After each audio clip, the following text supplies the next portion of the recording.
This is our recorded lecture for Lesson 3. Before we start, we'll be review about our last discussion. Last discussion, I introduced you to Lesson 3 through the use of different activities that will help you understand how morality is actually different from ethics. To review, you were given 3 pictures and 2 stories. So you have the picture or the puzzle about 2 individuals arguing about one and the same thing, in which you should have realized that the ethical view is actually looking at the other's perspective, which is a wider way of understanding each other. Because sometimes our moral standards may only require us to consider our very own point of views. The second picture is about the elephant, where 6 individuals are merely focused on certain parts of one big reality, making their view myopic, or kakaunting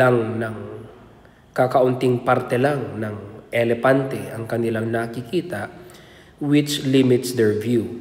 Sometimes our moral standards do this to us, limit our views into our own perspectives. The ethical view is to step back and look at the bigger picture. Third, you have the old and young woman illusion, which demonstrates how we are in some ways determined by other factors that are beyond our control. What's worse is, this could be beyond our consciousness and awareness. Yung hindi mo alam na may nagdi-determine pala sa pagtingin mo sa mundo. So we are partly conditioned by our various determinants, from biological, societal, environmental, and the like. Then the ethical view is to get to be aware of these conditions.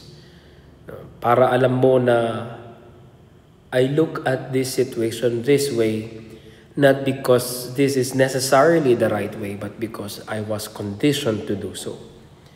Then we have 2 stories, no? Yung kwento tungkol sa battleship na naglalayag at nag-ensayo under stormy weather, and who accidentally, the captain, by the way, accidentally came across a light which he challenged, okay, using both might and authority, no? By sending, "I'm a captain, I'm a battleship, you better change course." Unfortunately, the light he encountered, which he assumed to be another ship in collision course with the battleship, is actually a lighthouse, the one that guides ships, navigational assistance to ships, that provides navigational assistance to ships across the ocean.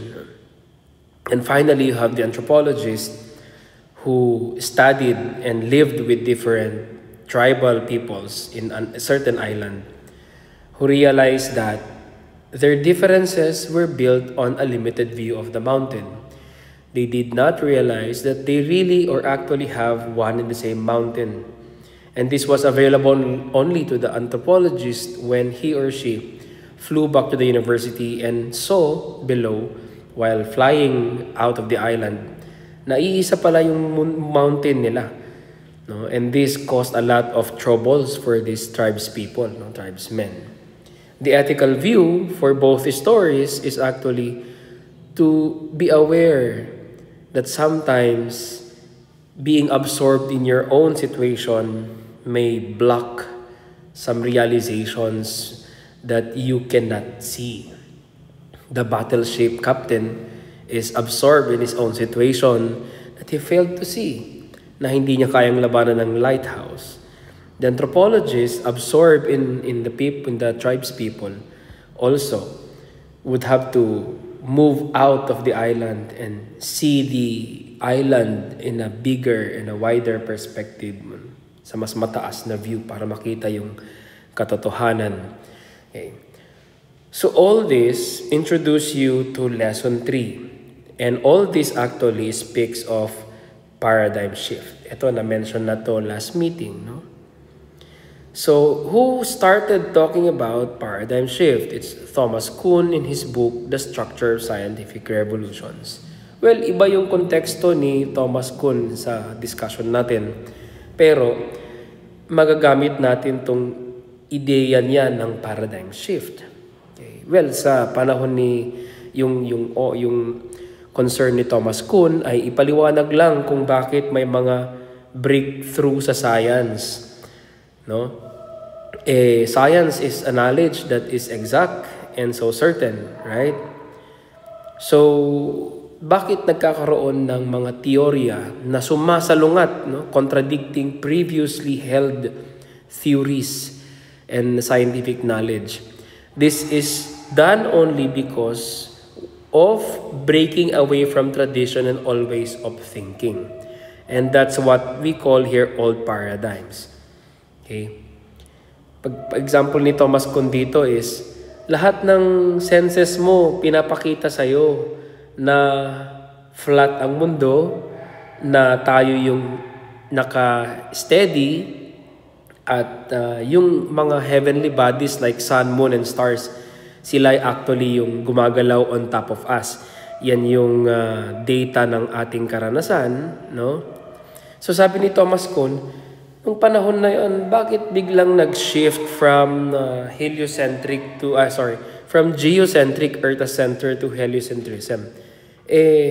Wala namang proof that time, no? Sensory data na nagpapakita na ang talagang sentro ay yung sun. All evidences ng senses natin actually show na ang gitna ay actually ang earth. So, katanungan yan ni Thomas Kuhn, paano nangyari yon? So, nangyari lamang yon when they decided to contradict tradition. When they decided to contradict yung traditionally held belief, no? So, yun yung nangyari. At yan yung tinatawag na paradigm shift. Ano ba yung paradigm? A paradigm is a model, a structure, a lens through which you understand reality. No, ito yung pwedeng mangyari sa inyo dun sa kwento ng young and old lady illusion. Okay, bakit? Kasi nga, pwede kang na-condition na ito yung paradigm mo. Okay? So the way you understand what is good or bad is a paradigm formed from family, culture, customs, traditions, religions, and the like. Discuss na natin to. So we have different backgrounds, therefore we have different paradigms. Magkakaiba tayo ng way and lens to how to see things. Imagine it this way, no? So ikaw yan, tapos naipanganak kang merong green lenses. Okay? Let us suppose na itong green lenses na yan, hindi mo matatanggal, no? So you were born with green lenses. That's your paradigm, as it were. That means everything you see would be different, various shades of green. Walang iba. So that's the power of a paradigm sa'yo, no? Kung ano yung na-instill na paradigm sa'yo, that will be the lens through which you will understand reality. Okay. Now that you are trying to understand how paradigms affect us, I think you might be able to see already the flow from such view. Okay, kasi nakikita mo na hindi mo to pinag-isipan, kundi tinanggap mo to galing dito. No? Most likely, I'm not saying na lahat, pero most likely, tinanggap mo ito nang walang halong pag-iisip, no? Or critical thinking. So, now that you are trying to understand na, oo nga pala, no? I need to go back and examine these paradigms that I merely accepted. That is actually the first stages of your gradual paradigm shift. From old paradigms, you're trying now to do what? You are trying now actually to remove those green lenses and start seeing clearly. Okay? Sorry sa drawing. Okay. So what's next is for you to try to see alin ngayon ang mga fundamental principles na true for all. No? Ano yung mga new paradigms na kailangan mong i-build para sa sarili mo? We call these fundamental principles that are true to all. Analogously, ethics actually is finding your lighthouses to guide your way. Okay? So ano ba talaga ang ethics? Let's now differentiate gradually ethics from morality. Morality, sabi natin before, is your set of moral standards. Listahan ito ng mga principles of good or bad na ginagamit mo. Okay? Pero hindi mo pinag-isipan kung totoo bang mga standard ito. Wala kang masyadong ginamit na critical thinking without trying to absolutize that you really haven't done it. No? Baka naman, there are some among you who tried to do this, but not all. Pero what you need to understand here is, etong morality mo, naturally from birth, ay gradually natutunan mo, which we already did explain before. What you never did so far, strictly speaking, is this: thinking and reflecting on morality. Okay? Applying thinking and reflection, or reflecting on morality ang medyo hindi nyo pa nagagawa ng tama. Because this is something that we must choose to do. While morality comes to us naturally and later on culturally, from our elders, thinking and reflecting on morality is something that we haven't done so much. And of course, it is also possible na most people did not even do this in their entire lifetime. So while we are truly natural by nature, applying rationality has to be a conscious will and effort most of the time. Kasi minsan may mga taong automatic yung critical thinking, no? Sana all. So applying thinking to morality is what we call now moral philosophy. Okay? So, what you do in this class, guys and gals, is moral philosophy. You are trying to learn in this course how to do this to your moral standards. Kasi ito, tinanggap mo na to mula bata ka, no? Ito yung you haven't done so far. Okay? And that's exactly what we're doing in this class. So from this, I hope you now have a very simple but important realization on how different ethics is from morality. Morality ay natutunan natin sa ating mga magulang at sa mga elders natin, sa religion natin, sa laws natin, sa cultural etiquette natin, lahat-lahat. And this usually ay mga nabigay sa atin at hindi natin napag-isipang mabuti kung tama o mali talaga. Ang gagawin natin sa moral philosophy or ethics ay eto. Pag-iisipan natin kung talaga bang moral standards yung mga ito. Okay. In philosophy of history, or in history of philosophy, Epicurus argued that thinking about morality is a preoccupation of both the young and the old. Okay? This shows that you do not have any excuses na hindi ito gawin. Pero, iba naman yung view kasi ni Aristotle, no? Sabi din ni Aristotle, medyo yata mahirap ito, no? Okay? Sabi ni Aristotle, medyo pag hindi pa ganun katindi yung rationality ng isang bata, medyo bitin yung kanyang reflection on morality. But anyway, ang importante rito ay you have to start and you are no longer kids anyway. Okay? So what is actually ethics as moral philosophy? Okay, we go there now. So thinking about morality, or also called moral philosophy, kung sabi natin kanina, yan actually ay yung ethics. So our simplest definition of ethics therefore is the philosophical study of morality, because ethics is a branch of philosophy. This is the time where you should remember na yung definition natin ng philosophy as love of wisdom. When you lack wisdom, no? Ethics, therefore, as moral philosophy, is now a recognition that we lack such wisdom about morality. Ibig sabihin yan, you have a morality, a set of standards, sinusunod mo, pero hindi ka sure kung talaga bang fundamental principles ang mga ito.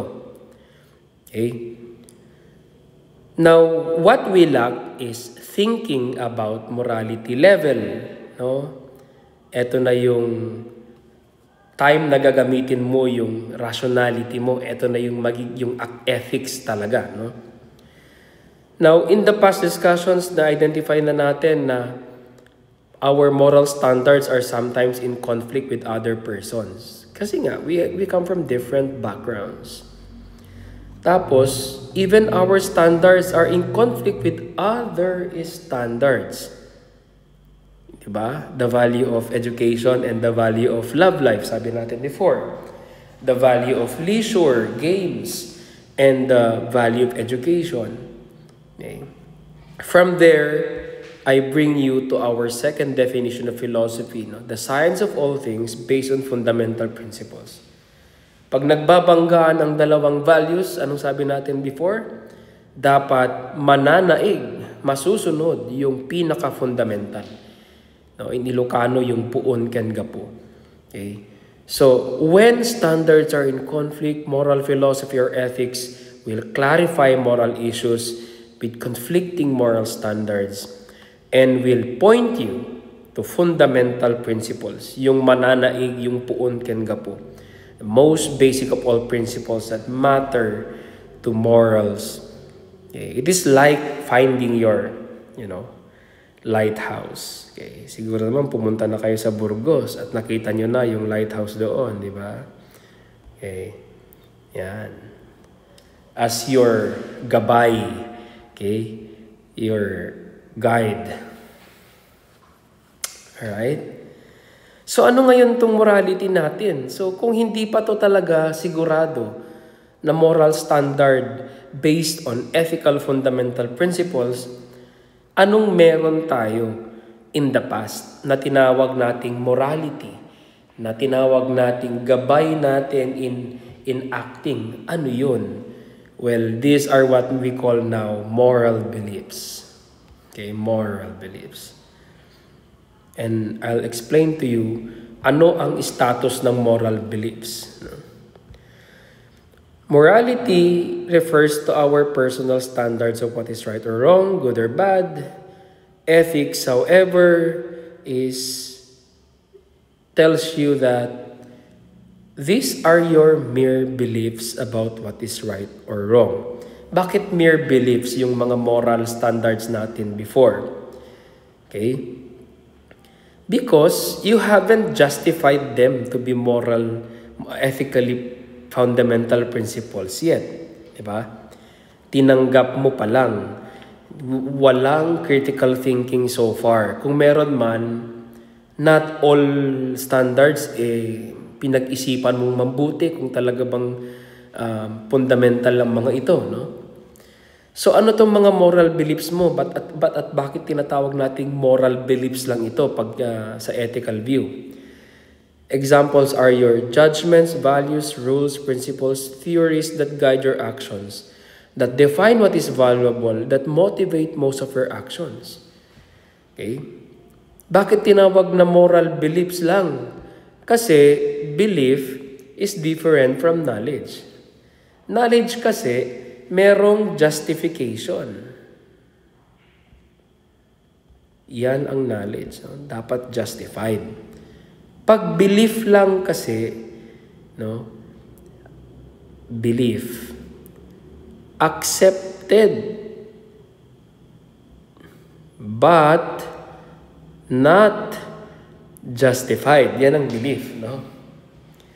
Saka lang magiging knowledge yung belief mo kung meron na to. Okay, paliwanag natin, no? Example dito, no? Naniniwala ka sa horoscope. Tapos your horoscope told you that you will receive good news for today. And you believed your horoscope. However, there is no evidence that can support your belief, di ba? I believe that there will be good news for me today, but is there evidence that support that belief? Wala.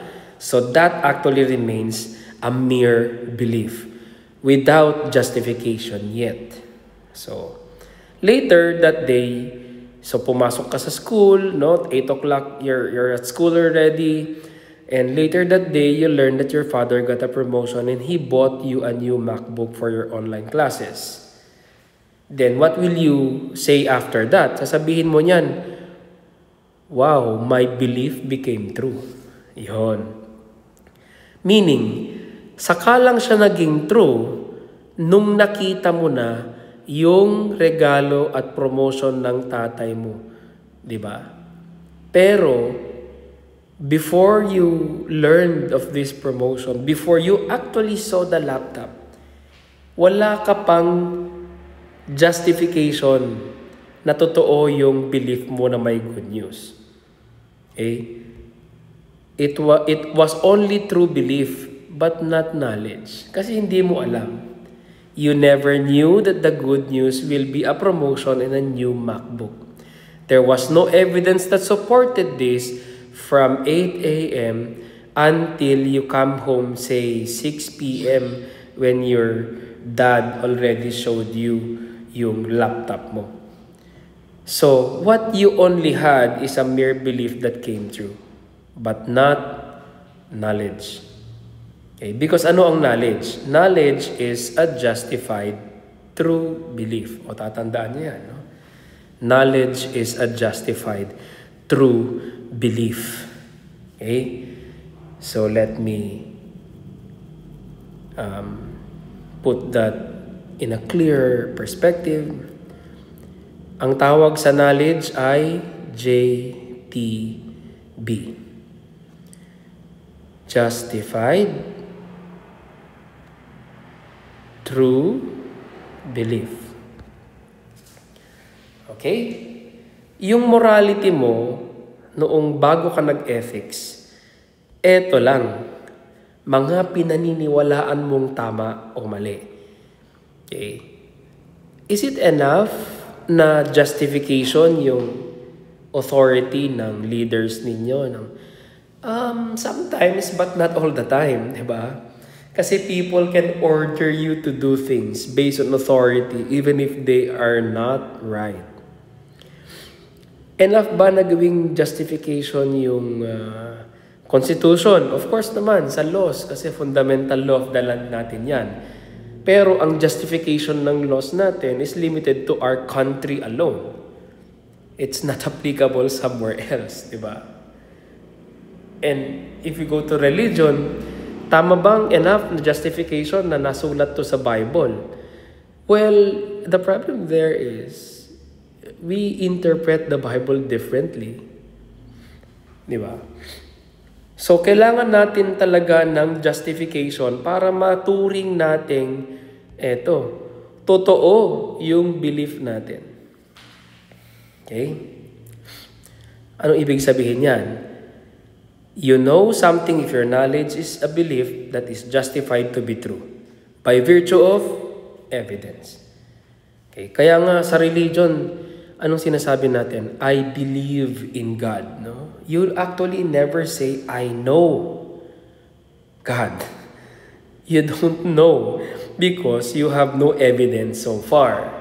All you have are claims from holy individuals worthy of emulation nevertheless. No? Yung mga karapat dapat na tularan at maging modelo ng buhay natin. Sila lang yung basihan natin. But these are claims. These are not evidences so far. That's why the proper statement as regards our religions are, I believe, hindi I know. Okay? While all knowledge are beliefs, not all beliefs are knowledge. Ito na yung ginagawa ng ethics class ninyo sa morality. If that is the case, what does ethics do with your moral standards? Ethics does as thinking about morality what? To examine critically our moral beliefs. Ito ang gagawin natin sa klase. Iisa-isahin natin yung mga moral standards ninyo. At titignan natin if they are really, really, really fundamental ethical principles of right and wrong. See if these are based on fundamental principles that have universal validity and priority over other values. I hope you have not forgotten this, no? Okay, I hope you haven't forgotten that kasi nandito yan. Okay, as a review. Eto guys, no? See this? In pages 29 and 30 of your module, we define here what an amoral ethical principle really is. Diba? First, an ethical principle, a moral and ethical principle, has something to do with matters that can seriously harm or benefit.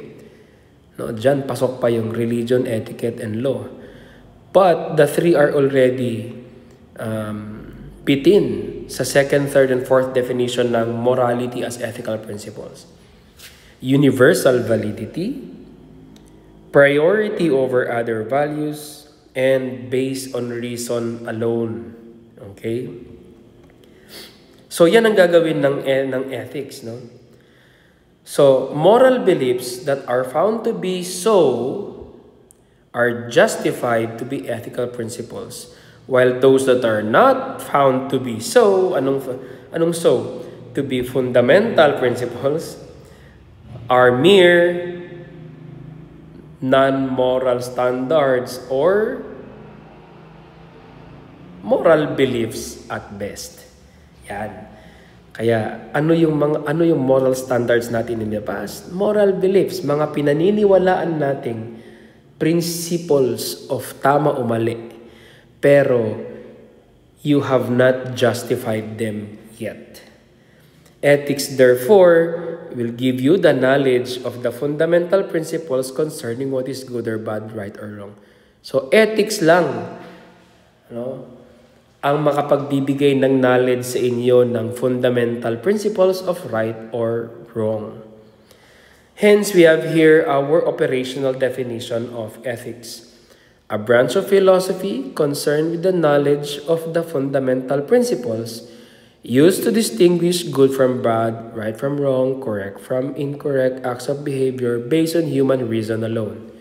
Let's dissect the definition para mas maintindihan ninyo. There are four important parts of this definition.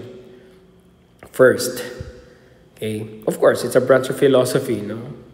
But it is concerned with knowledge. Okay? From there, alam mo na sa ethics, bibigyan ka ng justification. Hindi ka lang naniniwala. Hindi ka lang believing. But you are actually knowing. Knowing what? Fundamental principles. Okay? Hindi yung applicable lang sa akin. Hindi yung applicable lang sa kultura at sa mga kapareho kong tao, pero applicable to all. Para saan? To distinguish good from bad. Okay? Yan yung ikatlong part ng definition. Okay. Tapos, ito yung importante sa ethics. Based on reason alone. Okay? Yan, no? Fundamental principles about distinguishing good or bad. Okay? So, yan ang gagawin ng ethics, guys. Yan ang aaralin ninyo sa course na to. Okay? And we hope that after this class, you just don't have mere beliefs, but you actually know what is right from what is wrong in its most fundamental level. Kasi nga, alam na ninyo na what is right or wrong is sometimes relative. No? Pero may mga fundamental principles of right or wrong na true to all.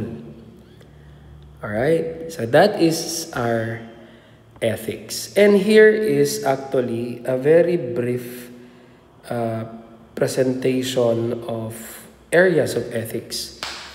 Okay, we have meta-ethics, we have normative ethics, applied ethics, and descriptive ethics. Etong lessons 1 to 3 natin, we are finally ending chapter 1 at the end of lesson 3. All lessons 1 to 3 are actually meta-ethics. Why? This is where we discuss the nature, meaning, scope, foundations of moral values and discourses. Ang focus natin when we studied lessons 1 to 3 ay concept, assumptions, ideas of morality. Di ba nga? Okay? We clarified basic concepts in morality and ethical discussion. Okay? But we haven't identified moral principles yet. Okay? So this is what we did from lessons 1 to 3. And we're done with it officially after this lecture. Normative ethics is actually what we will do for the rest of the course. Ito yung concern with morality itself. Ito yung part na ika-clarify natin kung yung moral standard ba natin na ginagamit natin ay talagang fundamental principles. Okay? Formation of moral standards as basis for moral deliberations and discernment. And ito yung mga major theories na pag-aaralan ninyo towards the end of the semester. Consequentialism, deontology, virtue, ethics. Don't be afraid sa mga terms na to because they aren't scary naman. No? Consequentialism merely, briefly, tells you lang na ang tama ay yung nakadepende sa results. Kaya consequentialism. Okay, sometimes consequentialist ka, di ba? Pinili mo itong gawin dahil mas mabuti yung result sa'yo. Okay? Ang baliktad nito is deontology. Deontology is something is right or wrong based on a rule or duty. Okay? So sometimes deontologists kayo.